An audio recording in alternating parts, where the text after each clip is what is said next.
मुझे अपनी ओर से तथा सदन के मान्य सदस्यों की ओर से अंतर संसदीय संघ IPU की प्रेसिडेंट और तंजानिया संयुक्त गणराज्य की नेशनल असेंबली की अध्यक्ष माननीय डॉक्टर तुलिया एक्सन का स्वागत करते हुए अत्यंत प्रसन्नता हो रही है।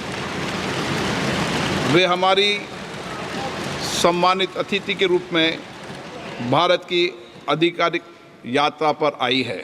ये हमारे लिए खुशी की बात है कि डॉक्टर एक्सन बजट सत्र को देखने के लिए यहाँ उपस्थित है। माननीय डॉक्टर तुलिया एक्सन शुक्रवार दिनांक 19 जुलाई 2024 को भारत पहुंची। उन्होंने 21 जुलाई 2024 को आगरा का भ्रमण किया और इस समय वह विशेष बॉक्स में आसीन है। हम भारत में उनके सुखद और सफल प्रवास की कामना करते हैं। हम अंतर संसदीय संघ के प्रेसिडेंट के रूप में उनकी भूमिका के लिए सफलता की भी कामना करते हैं। उनके माध्यम से हम तंजानिया गणराज्य की संसद के सदस्यों, तंजानिया की सरकार तथा वहाँ की मित्र जनता को बधाई और शुभकामनाएं देते हैं। मान्य सदस्यगण, जैसा कि आपको समाचार भाग 2 के माध्यम से पहले ही सूचित किया जा चुका है कि माननीय वित्त मंत्री जी के बजट भाषण की प्रतियां हार्ड कॉपी के रूप में उपलब्ध कराई जाएगी। अतः बजट प्रस्तुत हो जाने के पश्चात माननीय सदस्य कृपया बजट भाषण की अपनी अपनी प्रति प्रकाशन काउंटर से प्राप्त कर लें।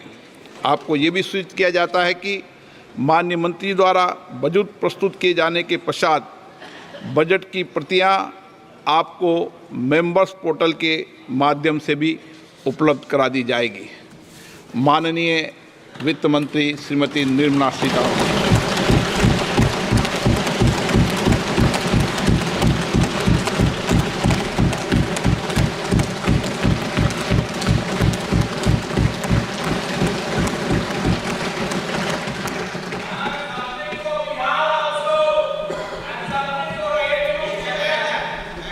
Honorable Speaker, I present the budget for 24-25.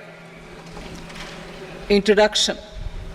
The people of India have reposed their faith in the government led by Honorable Prime Minister Shri Narendra Modi and re-elected it for a historic third term under his leadership.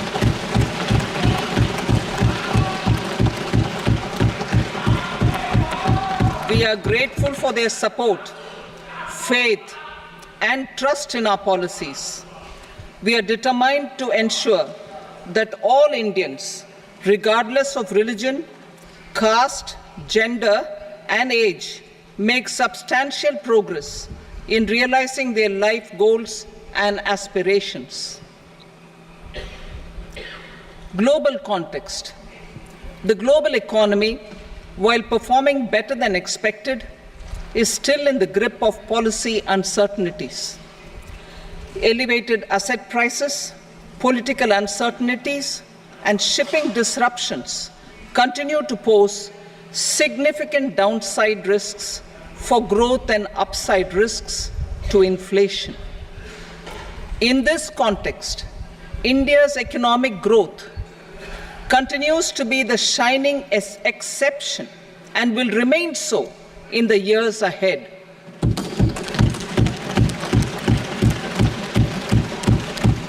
India's inflation continues to be low, stable, and moving towards the 4% target.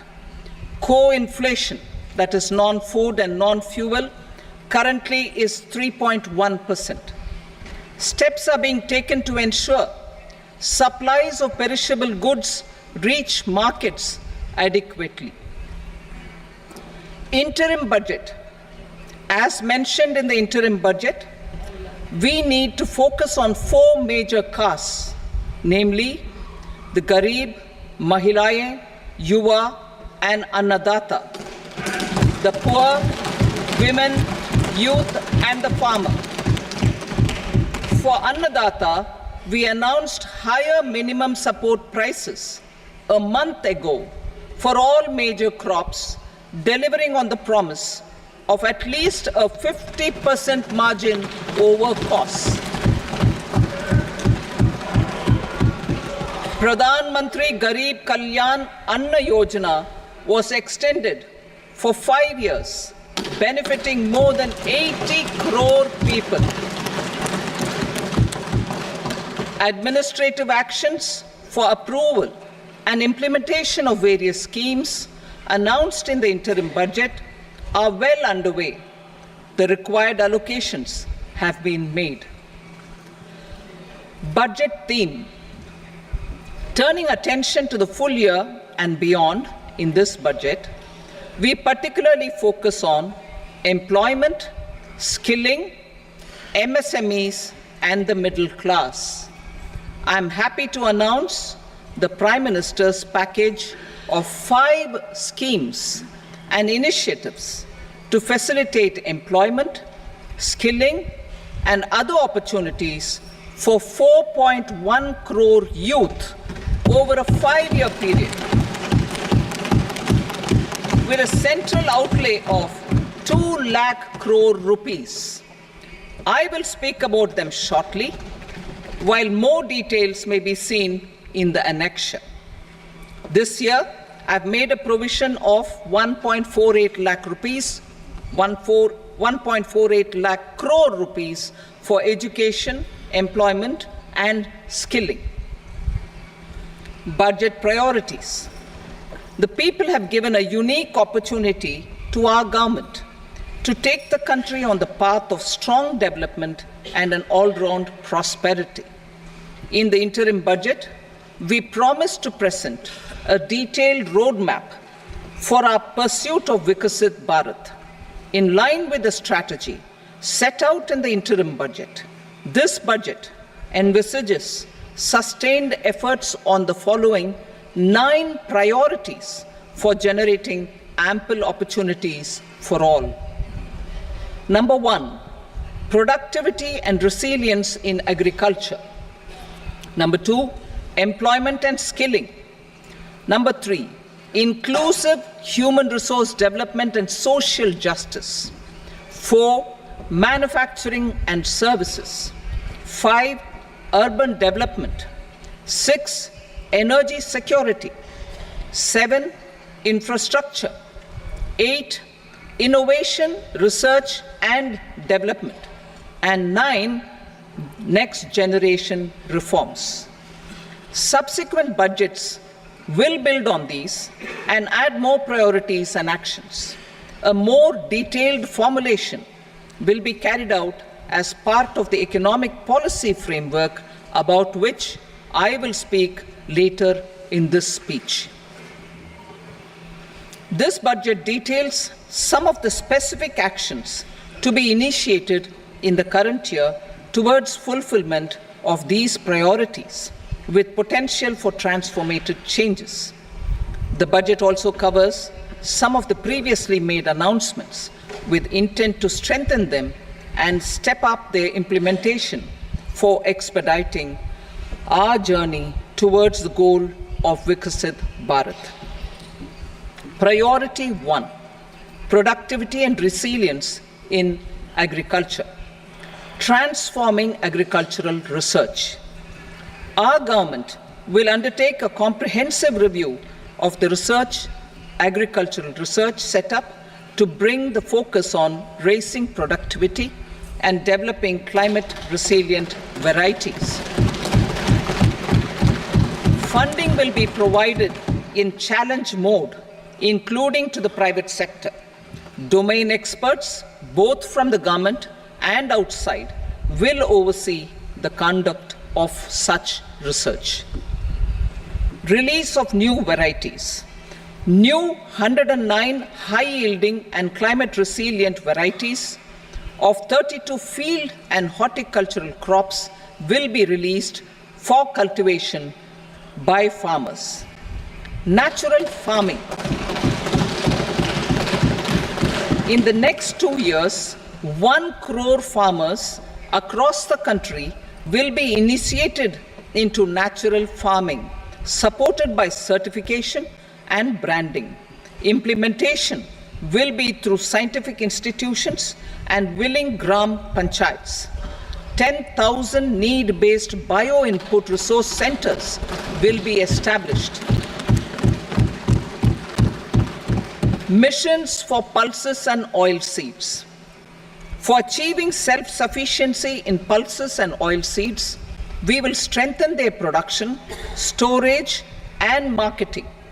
As announced in the interim budget, a strategy is being put in place to achieve Atmanirbharta for oilseeds such as mustard, groundnut, sesame, soybean, and sunflower.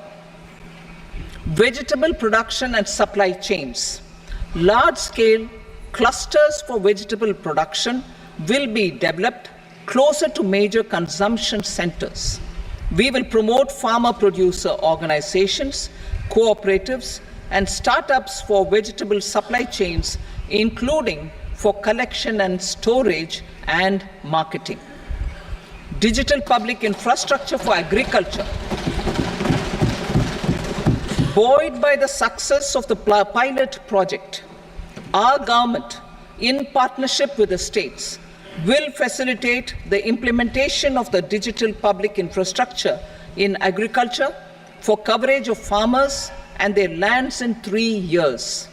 During this year, digital crop survey for Kharif using the DPI will be taken up in 400 districts. The details of 6 crore farmers and their lands will be brought into the farmer and land registries. Further, the issuance of Jan Samarth based Kisan credit cards will be enabled in 5 states. Shrimp production and export. Financial support for setting up a network of nucleus breeding centers for shrimp brood stocks will be provided. Financing for shrimp farming, processing, and export will be facilitated through NABARD. National cooperation policy. Our government will bring out a national cooperation policy for systematic, orderly, and all-round development of the cooperative sector, fast-tracking growth of rural economy and generation of employment opportunities on a large scale will be the policy goal. This year, I have made a provision of 1.52 lakh crore rupees for agriculture and allied sectors.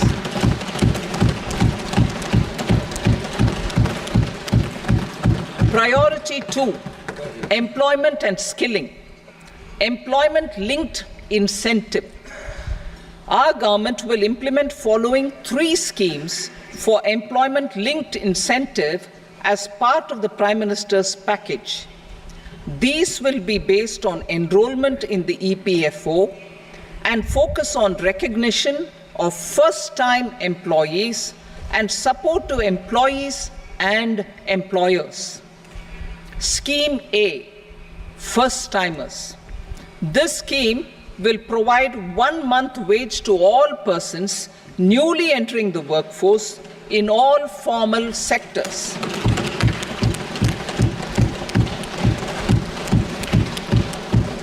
Direct benefit transfer of 1 month's salary in 3 installments to first-time employees as registered in the EPFO will be up to 15,000 rupees.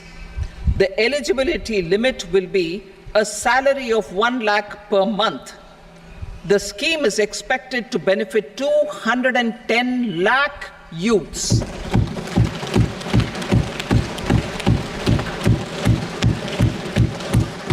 Scheme B, job creation in manufacturing.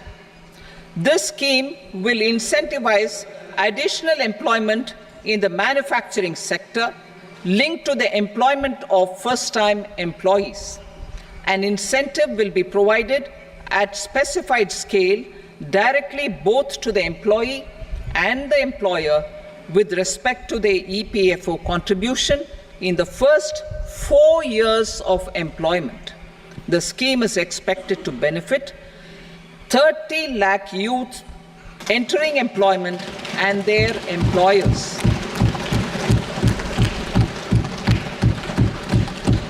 Scheme C, support to employers. This employer-focused scheme will cover additional employment in all sectors. All additional employment within a salary of 1 lakh rupee per month will be counted.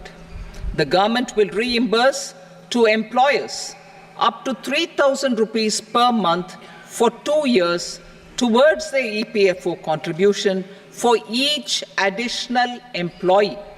The scheme is expected to incentivize additional employment of 50 lakh persons.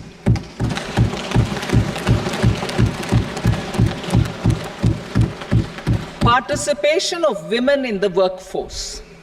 We will facilitate higher participation of women in the workforce through setting up of working women hostels in collaboration with industry and establishing creches. In addition, the partnership will seek to organize women-specific skilling programs and promotion of market access for women SHG enterprises. Skilling program. I'm happy to announce a new centrally sponsored scheme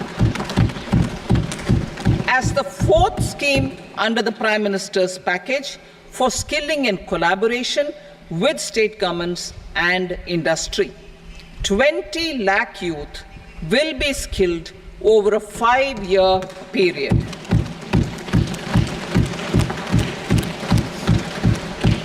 "1,000 industrial training institutes will be upgraded in hub and spoke arrangements with outcome orientation. Course content and design will be aligned to the skill needs of industry, and new courses will be introduced for emerging needs." Skilling loans. The model skill loan scheme will be revised to facilitate loans up to 7.5 lakh rupees with a guarantee from a government-promoted fund. This measure is expected to help 25,000 students every year.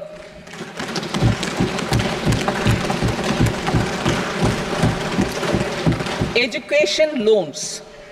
For helping our youth who have not been eligible for any benefit under government schemes and policies, I am happy to announce a financial support for loans up to 10 lakh rupees for higher education in domestic institutions.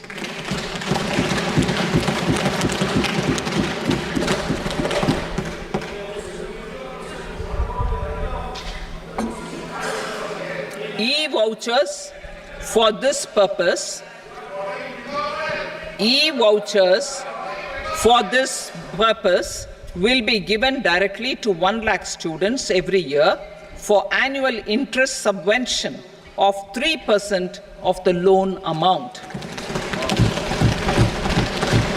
Priority 3, inclusive human resource development and social justice, saturation approach. Our government is committed to all-round, all-pervasive, and all-inclusive development of people, particularly farmers, youth, women, and the poor. For achieving social justice comprehensively, the saturation approach of covering all eligible people through various programs, including those for education and health, will be adopted to empower them by improving their capabilities.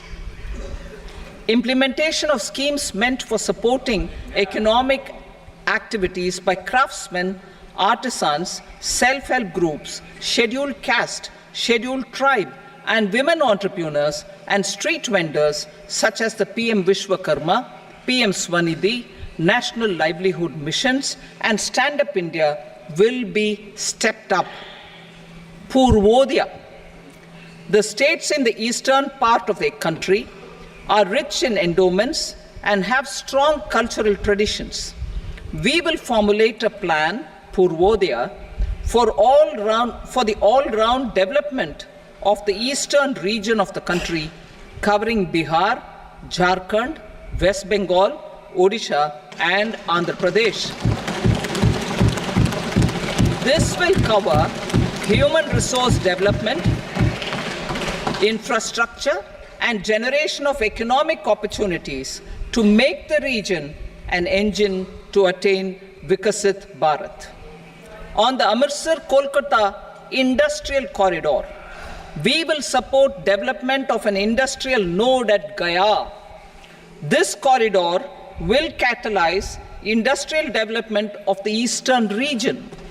The industrial node at Gaya will also be a good model for developing our ancient centers of cultural importance into future centers of modern economy. This model shall showcase Vikas B, Virasat B in our growth trajectory. We will also support development of road connectivity projects, namely 1. Patna-Purnia Expressway, 2. Buxar-Bhagalpur Expressway, 3.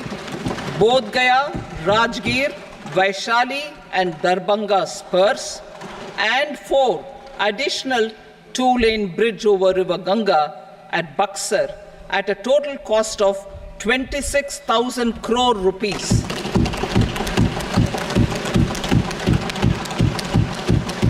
Power projects, including setting up of a new 2,400 megawatt power plant at Pir Painti, will be taken up at a cost of 21,400 crore rupees.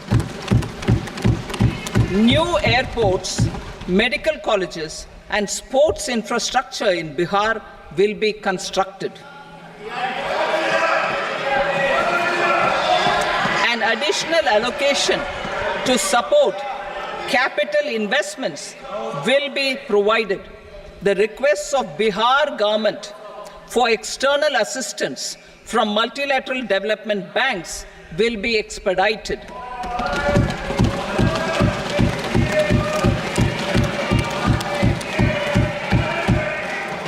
Andhra Pradesh Reorganization Act. Our government has made concerted efforts to fulfill the commitments in Andhra Pradesh Reorganization Act. Recognizing the state's need for the capital, recognizing the state's need for a capital, we will facilitate special financial support through multilateral development agencies. In the current financial year, 15,000 crore rupees will be arranged with additional amounts in future years.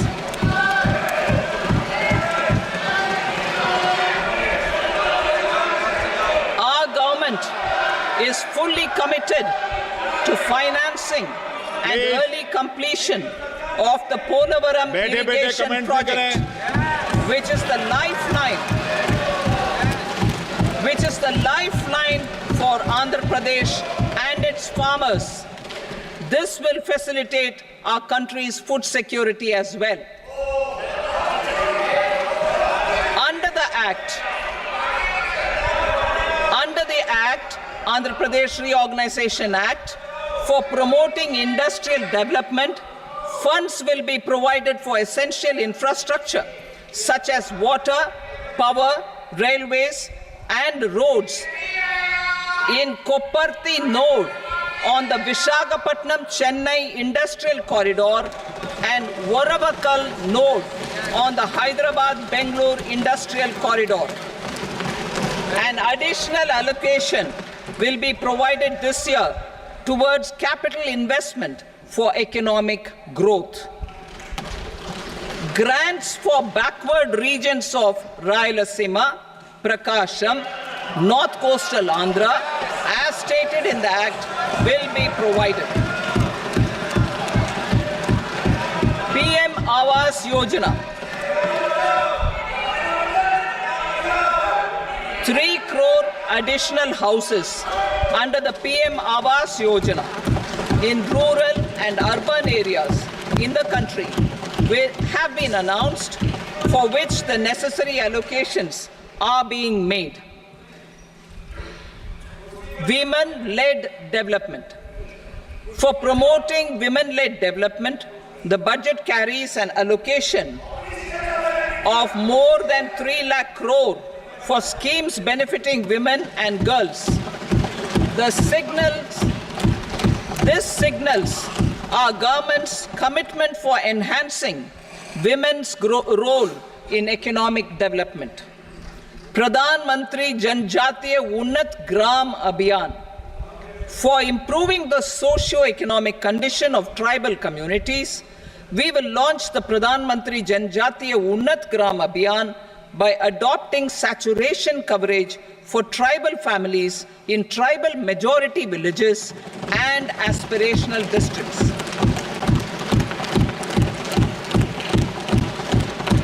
This will cover 63,000 villages, benefiting 5 crore tribal people. Bank branches in northeastern region. More than 100 branches of India Post Payment Bank will be set up in the northeast region to expand the banking services. This year, I have made a provision of 2.66 lakh crore rupees for rural development, including rural infrastructure. Priority 4, manufacturing and services, support for promotion of MSMEs. This budget provides special attention to MSMEs and manufacturing, particularly labor-intensive manufacturing. We have formulated a package covering financing, regulatory changes, and technology support for MSMEs to help them grow and also compete globally, as mentioned in the interim budget. I am happy to announce the following specific measures. Credit guarantee scheme for MSMEs in the manufacturing sector. For facilitating term loans to MSMEs for purchase of machinery and equipment without collateral or third-party guarantee, a credit guarantee scheme will be introduced. The scheme will operate on pooling of credit risks of such MSMEs. A separately constituted self-financing guarantee fund will provide to each applicant guarantee cover up to 100 crore rupees, while the loan amount may be larger. The borrower will have to provide an upfront guarantee fee and an annual guarantee fee on the reducing loan balance. New assessment model for MSME credit. Public sector banks will build their own in-house capability to assess MSMEs for credit instead of relying on external assessment. They will also take a lead in developing or getting developed a new credit assessment model based on the scoring of digital footprints of the MSMEs in the economy. This is expected to be a significant improvement over the traditional assessment of credit eligibility based only on asset or turnover criteria. That will also cover MSMEs without a formal accounting system. Credit support to MSMEs during stress period.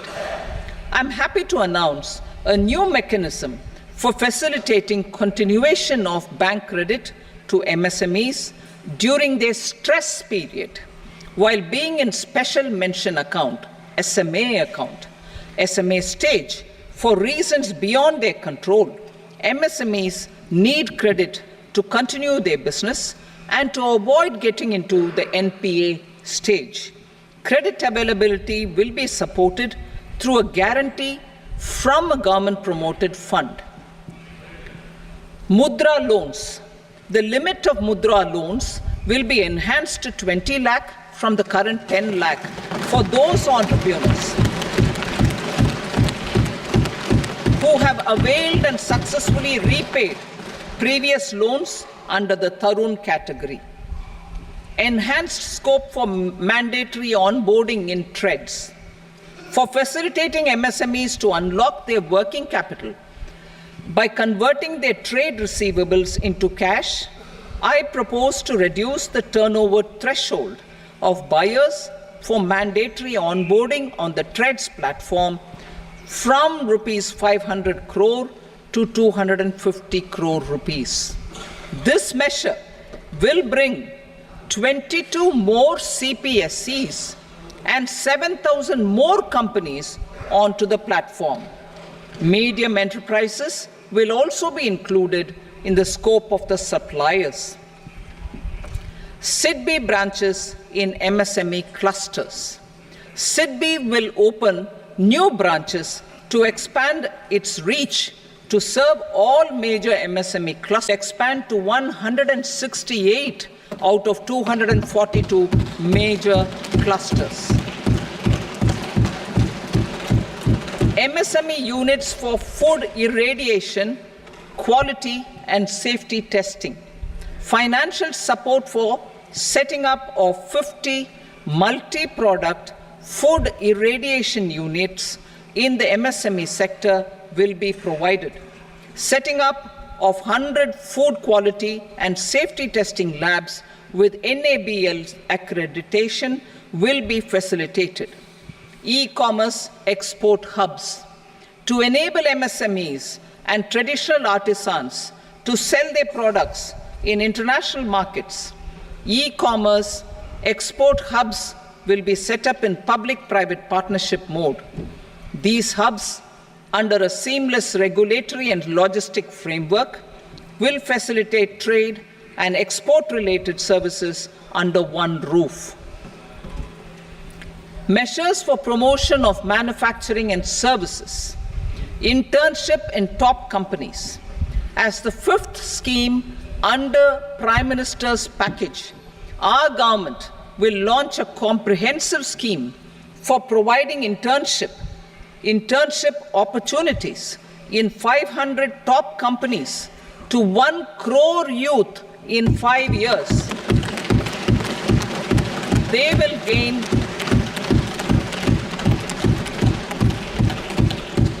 will gain exposure for 12 months to real-life business environment, varied professions, and employment opportunities.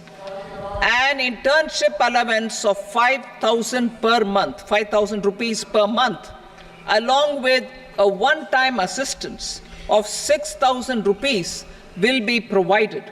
Companies will be expected to bear the training cost and 10% of their internship cost from their CSR funds. Industrial parks. Our government will facilitate development of investment-ready, plug-and-play industrial parks with complete infrastructure in or near 100 cities in partnership with the states and private sector by better using town planning schemes. 12 industrial parks under the National Industrial Corridor Development Program also will be sanctioned.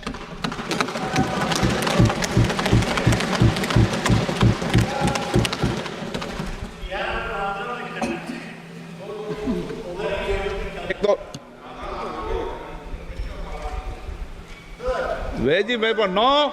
Please, Petty.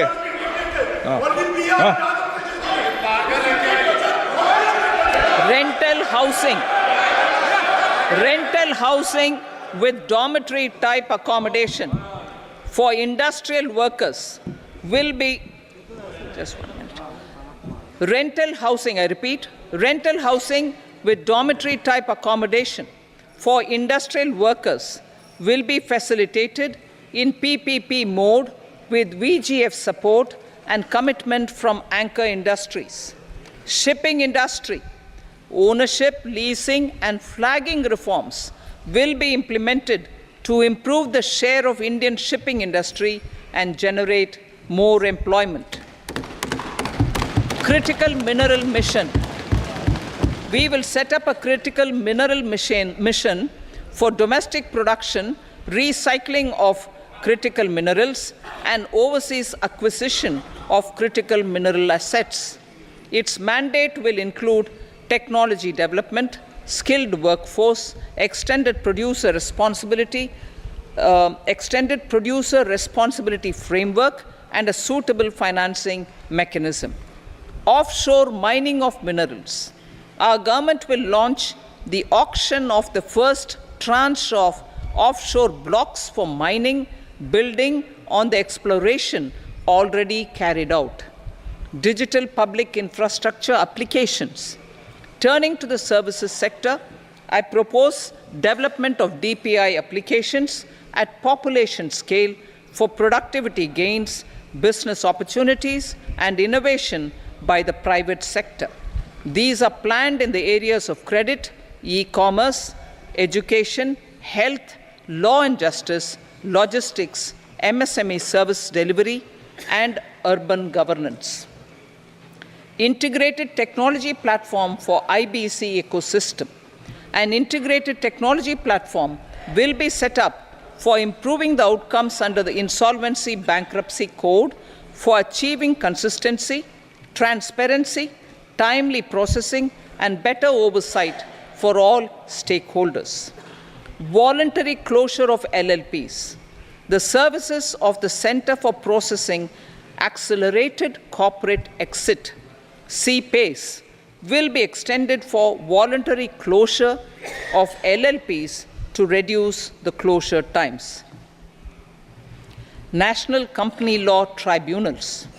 The IBC has resolved more than 1,000 companies, resulting in direct recovery of 3.3 lakh crore to creditors. 3.3 lakh crore rupees to creditors. In addition, 28,000 cases involving over 10 lakh crore rupees have been disposed of even prior to admission. Appropriate changes to the IBC, reforms and strengthening of the tribunal and appellate tribunals will be initiated to speed up insolvency resolution. Additional tribunals will be established. Out of those, some will be notified to decide cases exclusively under the Companies Act. Debt recovery. Steps for reforming and strengthening debt recovery tribunals will be taken. Additional tribunals will be established to speed up recovery.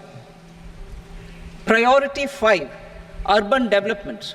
Cities as growth hubs. Working with states, our government will facilitate development of cities as growth hubs. This will be achieved through economic and transit planning and orderly development of peri-urban areas utilizing town planning schemes. Creative redevelopment of cities. For creative brownfield redevelopment of existing cities with a transformative impact, our government will formulate a framework for enabling policies, market-based mechanisms, and regulation. Transit-oriented development. Transit-oriented development plans for 14 large cities with a population above 30 lakh will be formulated, along with an implementation and financing strategy. Urban housing. Under the PM Awas Yojana, Urban 2.0, housing needs of 1 crore urban poor and middle-class families will be addressed with an investment of 10 lakh crore rupees.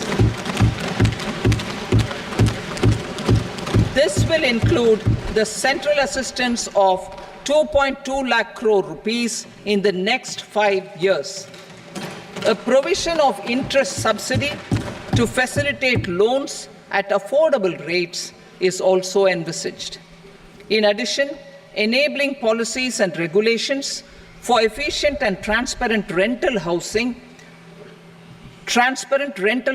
markets with enhanced availability will also be put in place. Water supply and sanitation. In partnership with state governments and multilateral development banks, we will promote water supply, sewage treatments, and solid waste management projects and services for 100 large cities through bankable projects. These projects will also envisage use of treated water for irrigation and filling up of tanks in nearby areas. Street markets.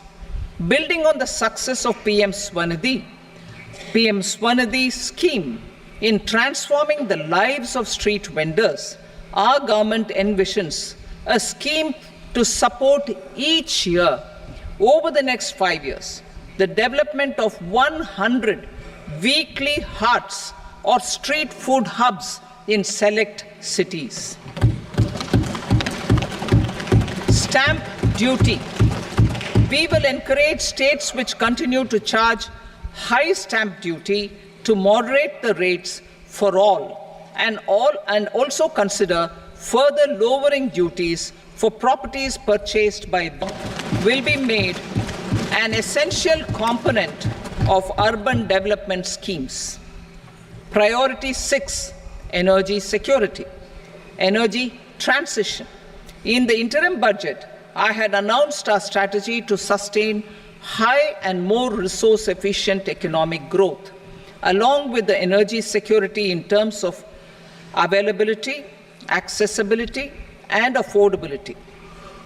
We will bring out a policy document on appropriate energy transition pathways that balances the imperatives of employment, growth, and environmental sustainability. PM Surya Ghar Muft Bijli Yojana. PM Surya Ghar Muft Bijli Yojana. In line with the announcement in the interim budget,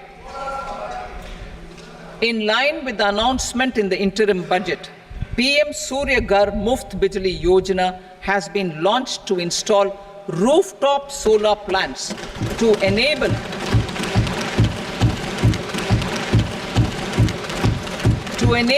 1 crore households obtain free electricity up to 300 units every month.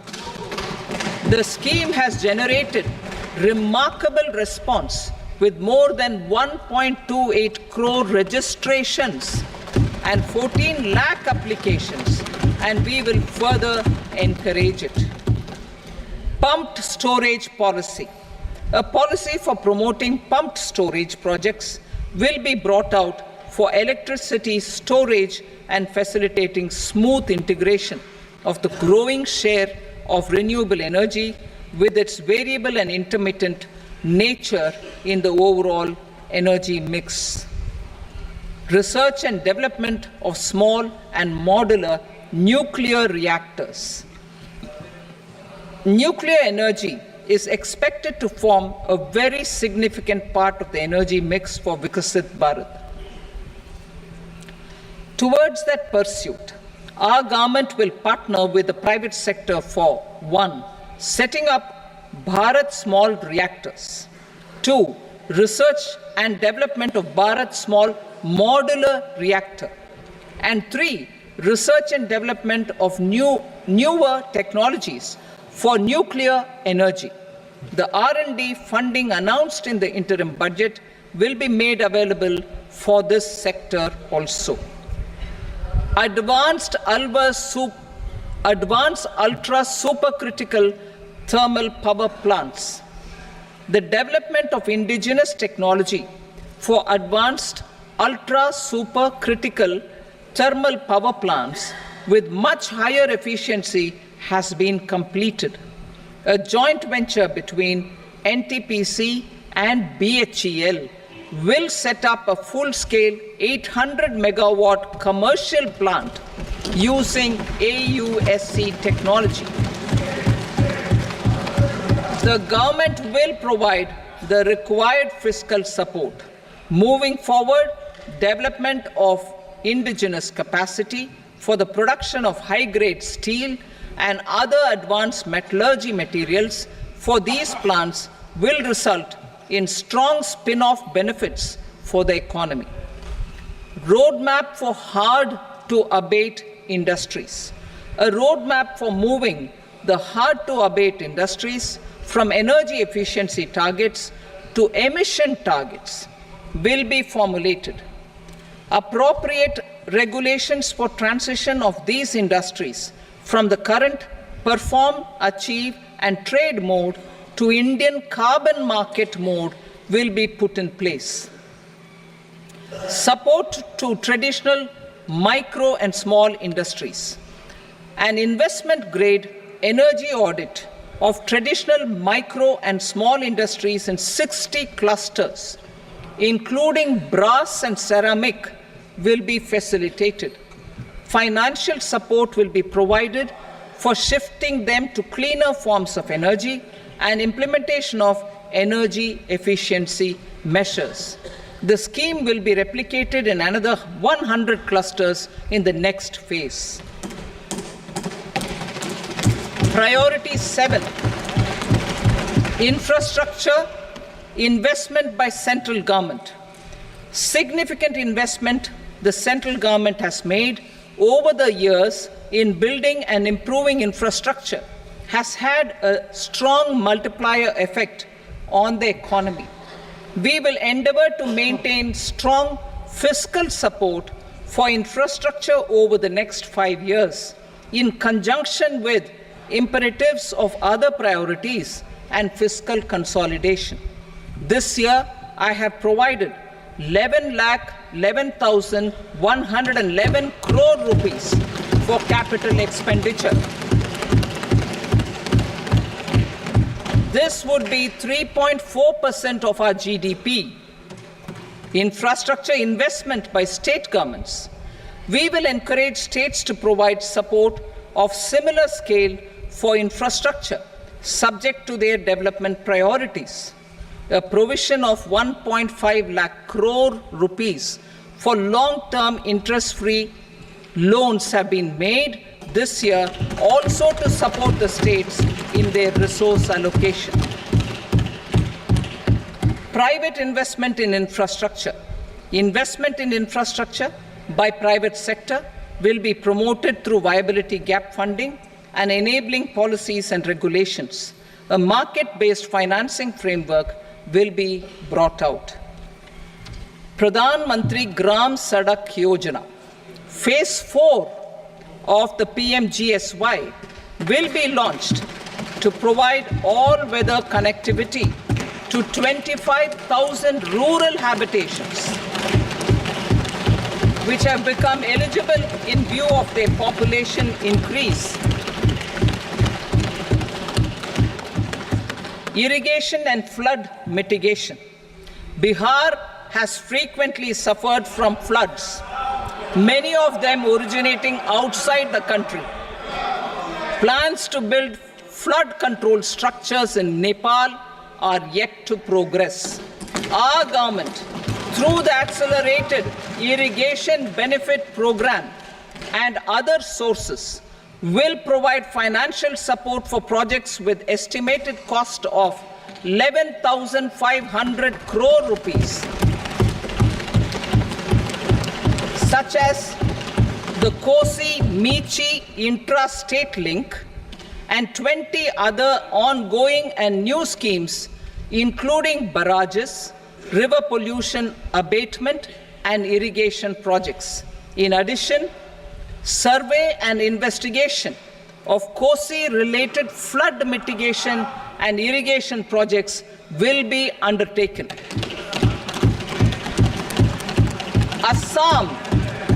Assam grapples with floods every year by the Brahmaputra River and its tributaries originating outside India. We will provide assistance to Assam for flood management and related projects.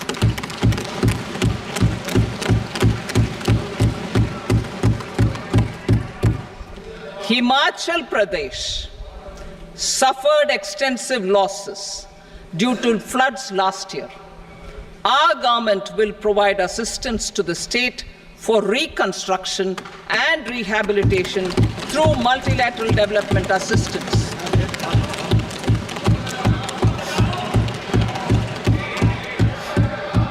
भेदभाव के Uttarakhand too suffered losses due to cloudbursts and massive landslides. We will provide assistance to the state. Recently, Sikkim witnessed devastating flash floods and landslides that wreaked havoc across the state. Our government will provide assistance to the state. Tourism has always been a part of our civilization. Our efforts in positioning India as a global tourist destination will also create jobs, stimulate investments, and unlock economic opportunities for other sectors. In addition to the measures outlined in the interim budget, I propose the following measures. Vishnupad Temple at Gaya and Mahabodhi Temple at Bodh Gaya in Bihar are of immense spiritual significance.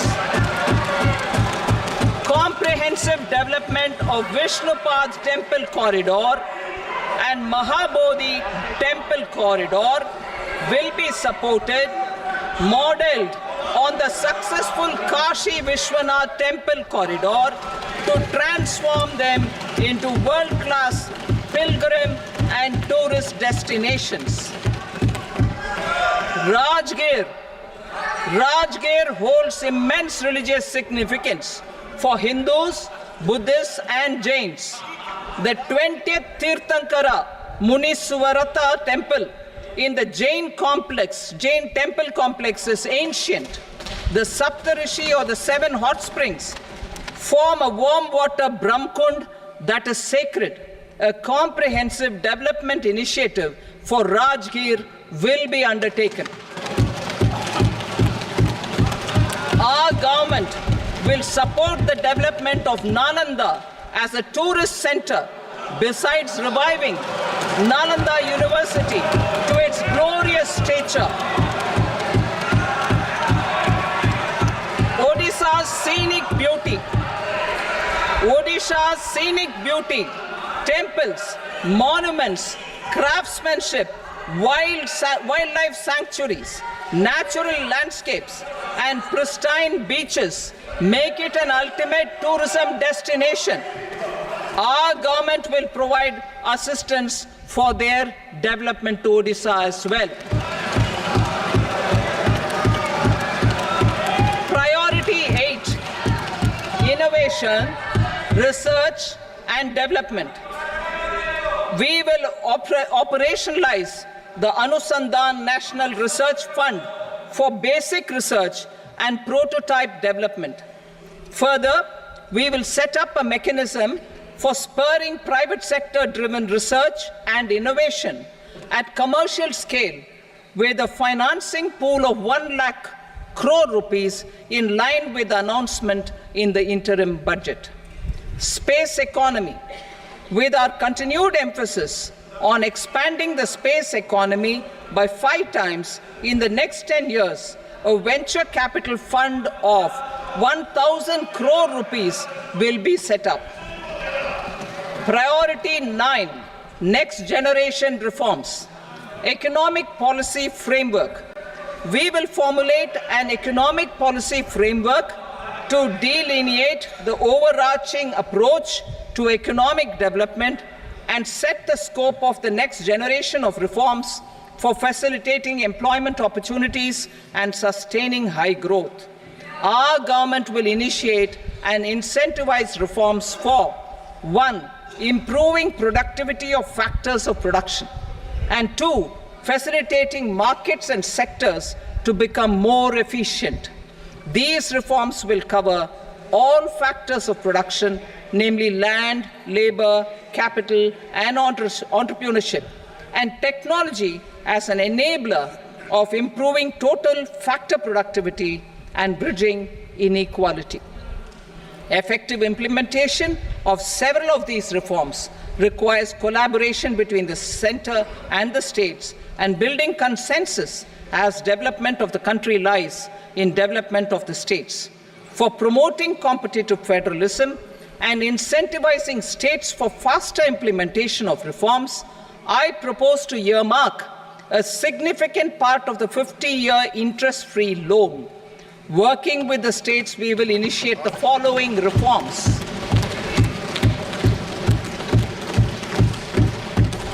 Land-related reforms and actions, both in the rural and urban areas, will cover land administration, will cover 1. Land administration, planning and management, and 2. Urban planning usage and building bylaws. These will be incentivized for completion within the next 3 years through appropriate fiscal support. Rural land-related actions. Rural land-related actions will include 1. Assignment of unique land parcel identification number, UL PIN, or Bhu Aadhaar for all lands. 2. Digitization of cadastral maps. 3. Survey of subdivisions, survey of map subdivisions as per current ownership. 4. Establishment of land registry. And 5. Linking to the farmers registry. These actions will also facilitate credit flow and other agricultural services. Urban land-related actions. Land records in urban areas will be digitized with GIS mapping. An IT-based system for property record administration, updating, and tax administration will be established. These will also facilitate improving the financial position of urban local bodies. Labor-related reforms. Services to labor. Our government will facilitate the provision of a wide array of services to labor, including those for employment and skilling.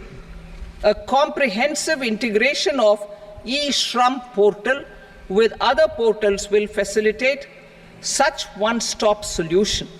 Open architecture databases for the rapidly changing labor market, skill requirements, and available job roles, and a mechanism to connect job aspirants with potential employers and skill providers will be covered in these services. Shram Suvidha and Samadhan portal. Shram Suvidha and Samadhan portal will be revamped to enhance ease of compliance for industry and trade.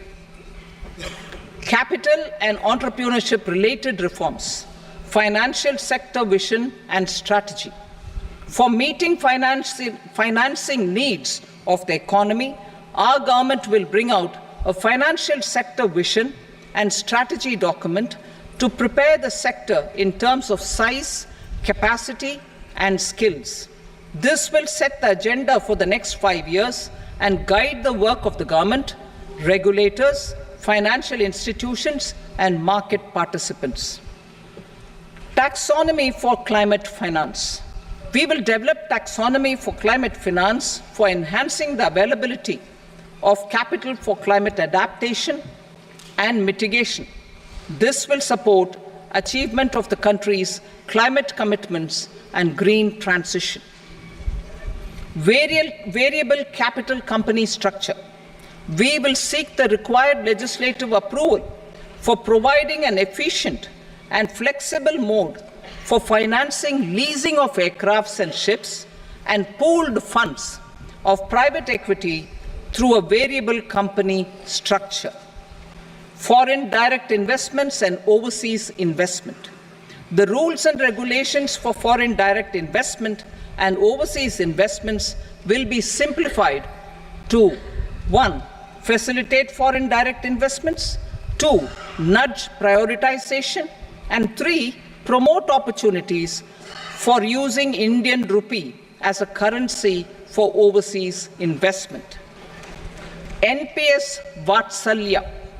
NPS Vatsalya, a plan for contribution by parents and guardians for minors, will be started. On attaining the age of majority, the plan can be converted seamlessly into a normal NPS account. Use of technology. We have successfully used technology for improving productivity and bridging inequality in our economy during the past 10 years. Public investment in digital infrastructure and innovations by the private sector have helped in improving access of all citizens, particularly the common people, to market resources, education, health and services. We will step up adoption of technology towards digitalization of the economy. Ease of doing business. For enhancing ease of doing business, we are already working on the Jan Vishwas Bill 2.0. Further, states will be incentivized for implementation of the business reforms, action plans, and digitalization. Data and statistics.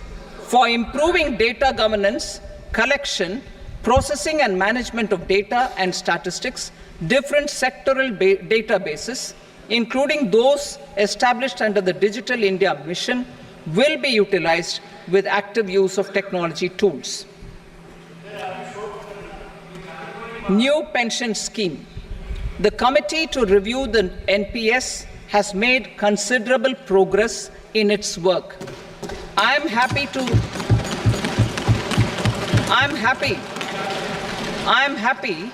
that the staff side of the National Council of the Joint Consultative Machinery for Central Government Employees has taken a constructive approach. A solution will be evolved which addresses the relevant issues while maintaining fiscal prudence to protect the common citizens. Budget estimates for 24-25. For the year 24-25, total receipts other than borrowings and the total expenditure are estimated at 32.07 lakh crore rupees and 48.21 lakh crore rupees respectively. The net tax receipts are estimated at 25.83 lakh crore rupees. The fiscal deficit is estimated at 4.9% of the GDP. The gross and the net market borrowings through dated securities during 24-25 are estimated at 14.01 lakh crore rupees and 11.63 lakh crore rupees respectively. Both will be less than that in 23-24. The fiscal consolidation path announced by me in 2021 has served our economy very well, and we aim to reach the deficit below 4.5% next year. The government is committed to staying the course. From 2026-27 onwards, our endeavor will be to keep the fiscal deficit each year such that the central government's debt will be on a declining path as percentage of GDP. I will now move to Part B.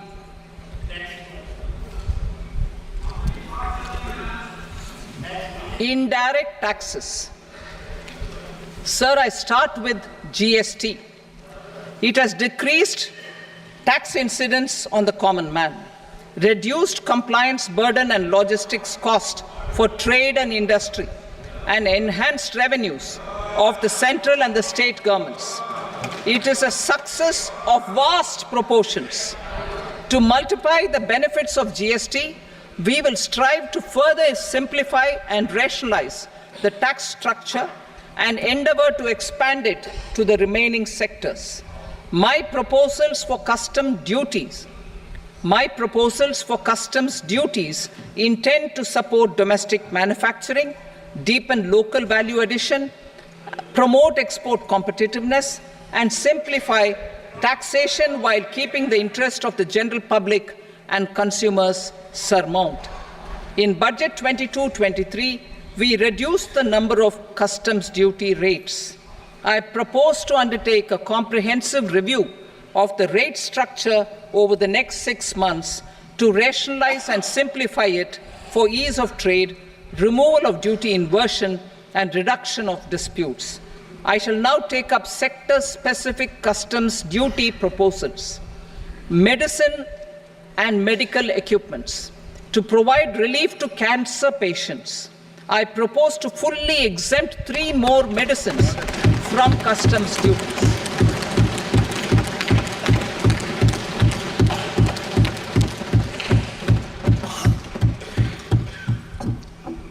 I also propose changes in the BCD on X-ray tubes and flat panel detectors for use in medical X-ray machines under the phased manufacturing program so as to synchronize them with the domestic capacity addition.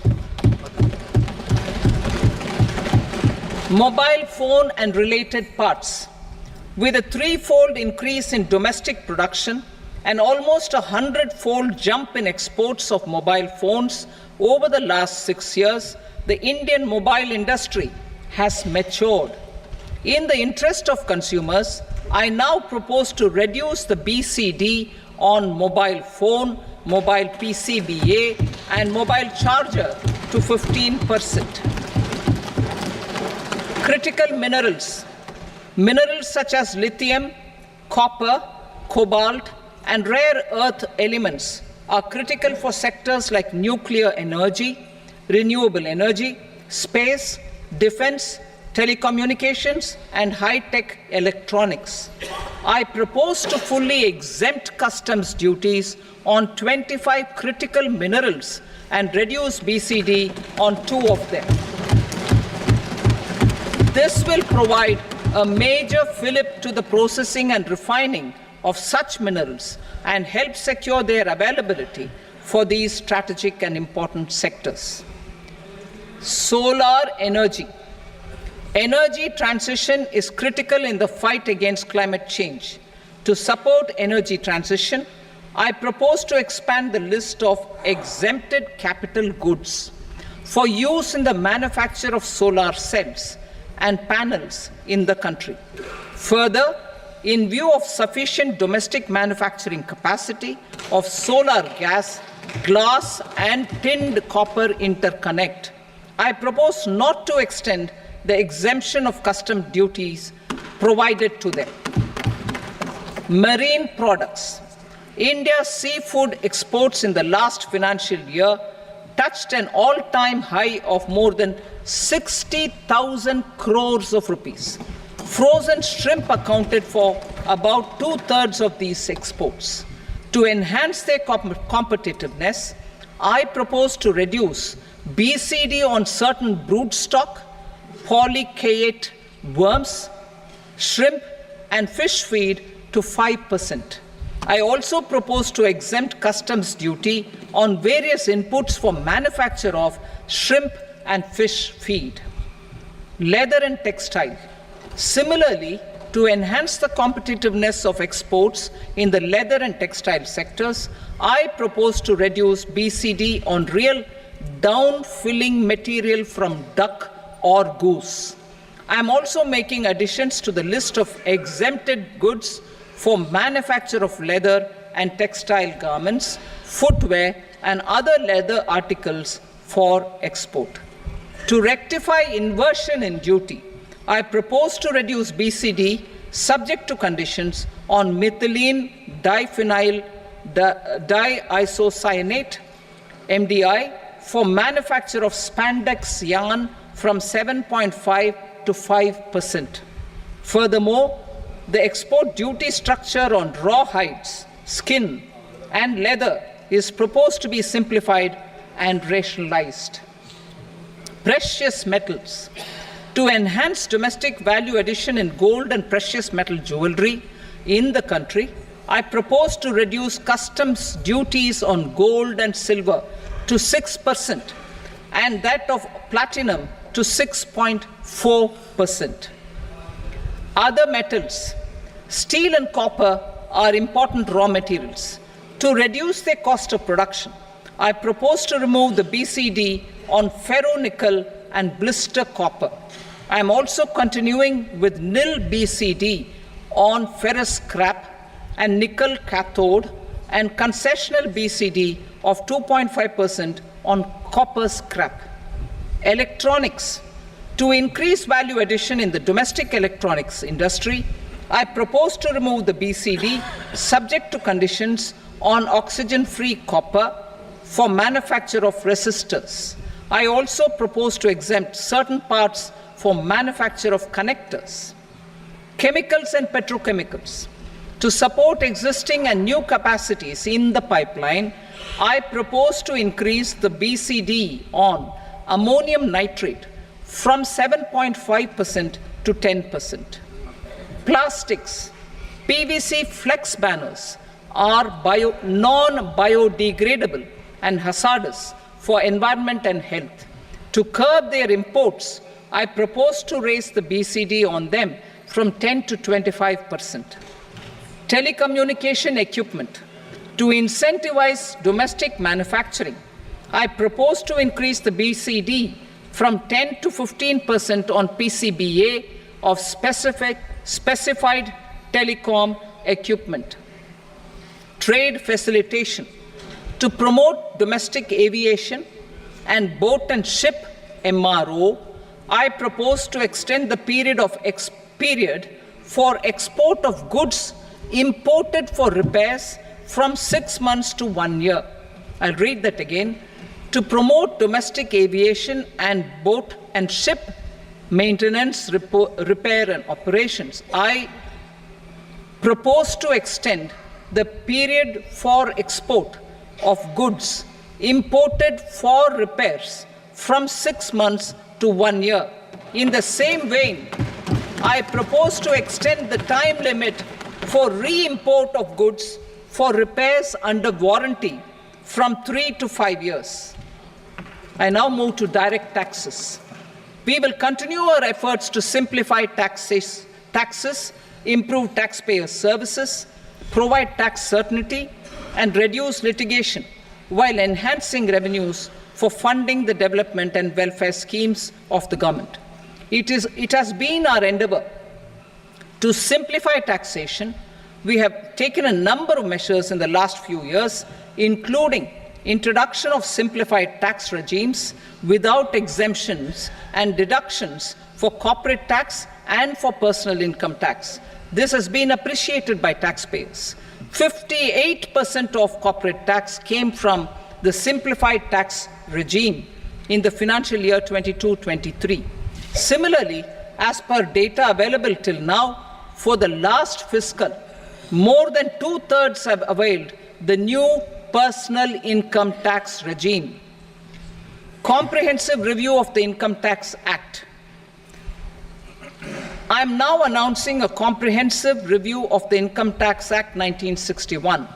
The purpose is to make the Act concise, lucid, easy to read and understand.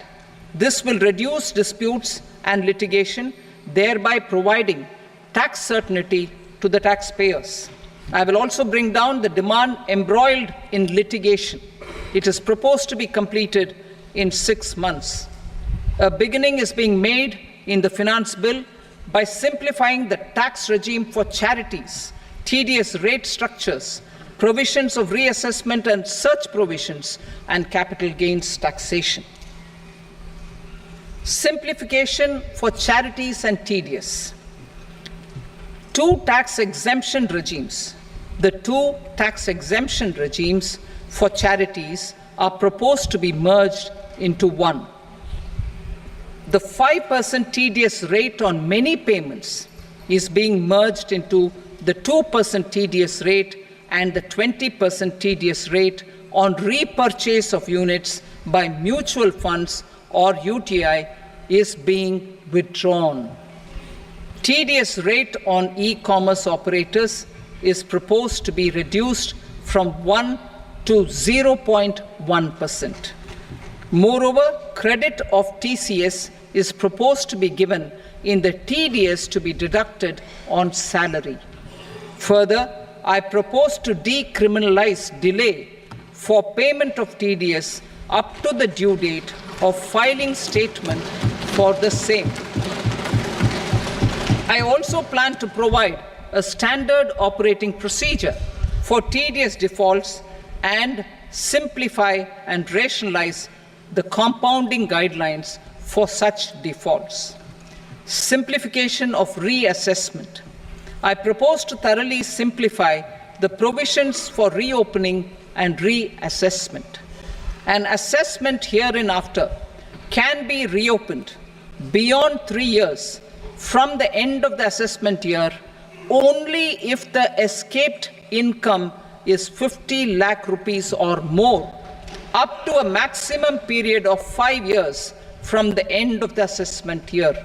Even in such cases, a time limit of 6 years before the year of the search, as against the existing time limit of 10 years, is being proposed. This will reduce tax uncertainty and disputes.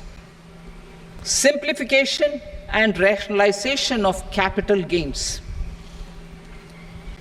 Capital gains taxation is also proposed to be hugely simplified. Short-term gains on certain financial assets shall henceforth attract a tax rate of 20%, while that on all other financial assets and all non-financial assets shall continue to attract the applicable tax rate. Long-term gains on all financial and non-financial assets, on the other hand, will attract a tax rate of 12.5%. For the benefit of the lower and the middle income classes, I propose to increase the limit of exemption of capital gains on certain financial assets to 1.25 lakh rupees per year. Listed financial assets held for more than a year will be classified as long-term, while unlisted financial assets and all non-financial assets will have to be held for at least 2 years to be classified as long-term. Unlisted bonds and debentures, debt mutual funds, and market-linked debentures, irrespective of holding period, however, will attract tax on capital gains at applicable rates. Taxpayer services. All the major taxpayer services under GST and most services under customs and income tax have been digitalized. All remaining services of customs and income tax, including rectification and order giving effect to appellate orders, shall be digitalized and made paperless over the next 2 years. Litigation and appeals. While our concerted efforts to reduce pendency of appeals at various appellate fora are beginning to show good results, it will continue to engage our highest attention. To dispose of the backlog of first appeals, I plan to deploy more officers to hear and decide such appeals, especially those with large tax effect. For resolution of certain income tax disputes pending an appeal, I am also proposing Vivad Se Vishwas Scheme 2024. Further, I propose to increase monetary limits for filing appeals related to direct taxes, excise, and service tax in the tax tribunals, high courts, and Supreme Court to 60 lakh rupees, 2 crore rupees, and 5 crore respectively, with a view to reduce litigation and provide certainty in international taxation. We will expand the scope of safe harbor rules and make them more attractive. We will also streamline the transfer pricing assessment procedure. Employment and investment. I have a few proposals to promote investment and foster employment. First of all, to bolster the Indian startup ecosystem, boost the entrepreneurial spirit, and to support innovation, I propose to abolish the so-called angel tax for all classes of investors. Second, there is tremendous potential for cruise tourism in India.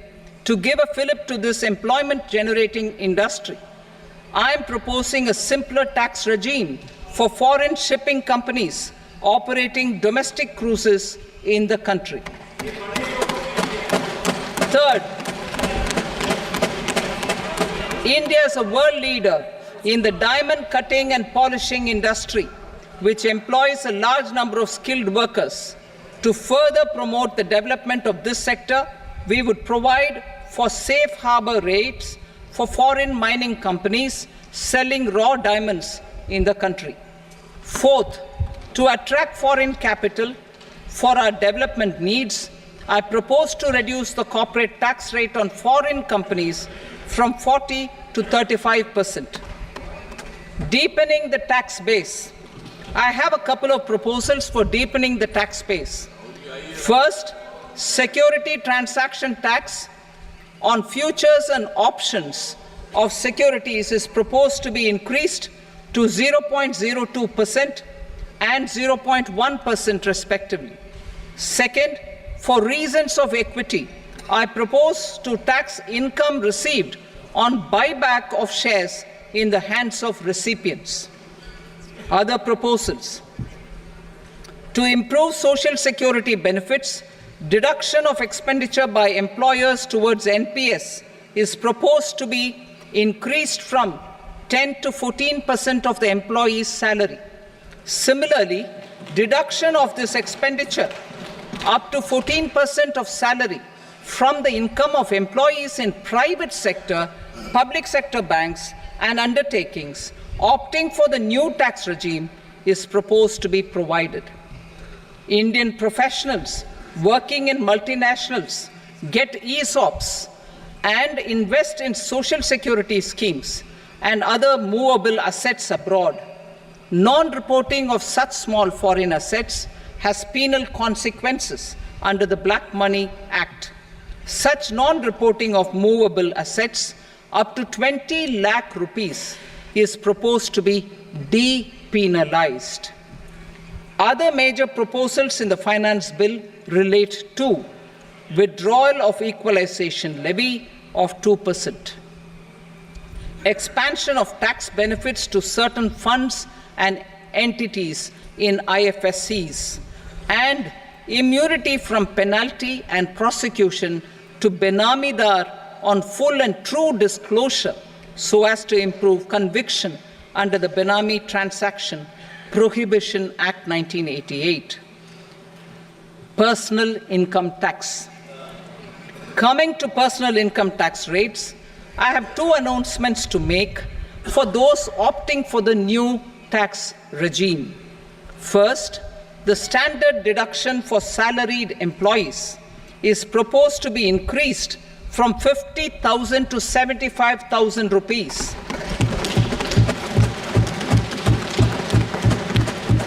Similarly, deduction on family pension for pensioners is proposed to be enhanced from 15,000 to 25,000 rupees. This will provide relief to about 4 crore salaried individuals and pensioners.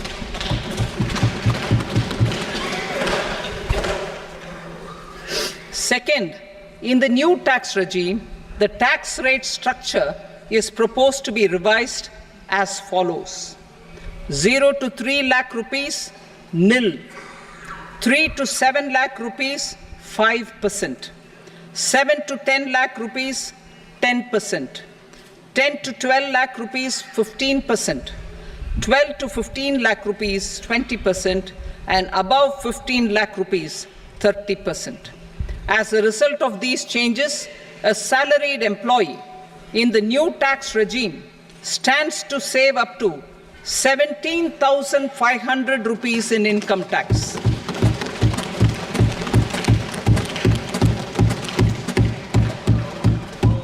Apart from these, I am also making some other changes as given in the annexure. As a result of these proposals, revenue of about 37,000 crore, that is 29,000 crore in direct taxes and 8,000 crore in indirect taxes, will be foregone, while revenue of about 30,000 crore rupees will be additionally mobilized. Thus, the total revenue foregone is about 7,000 crores annually. Mr. Speaker, sir, with this, I commend the budget to this august House. Jai Hind.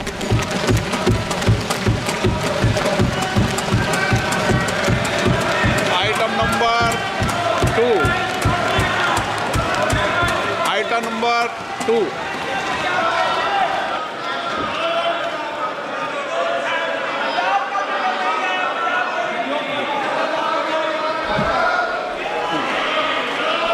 Sir, with your permission, I rise to lay on the table the following statements under Section 3 of the Fiscal Responsibility and Budget Management, FRBM Act 2003, Medium-Term Fiscal Policy cum Fiscal Policy Strategy Statement and Macroeconomic Framework Statement.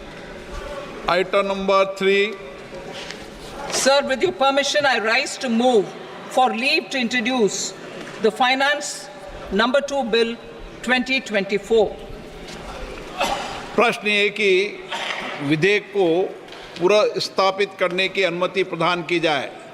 जो सदस्य इसके पक्ष में हाँ कहें, जो सदस्य विरोध में ना कहें। मेरे विचार में निर्णय हाँ वालों के पक्ष में अनुमति प्रदान की जाती है। माननीय मंत्री जी, अब विधेयक पुनर्स्थापित करें। Sir, I introduce the bill. Item number 4. The Union Territory of Jammu and Kashmir budget. Sir, I rise to present a statement, Hindi and English versions, of the estimated receipts and expenditure of the Union Territory of Jammu Kashmir for the year 24-25. सभा की कार्रवाई कल बुधवार दिनांक 24 जुलाई 2024 को प्राप्त 11 बजे तक के लिए स्थगित की जाती है।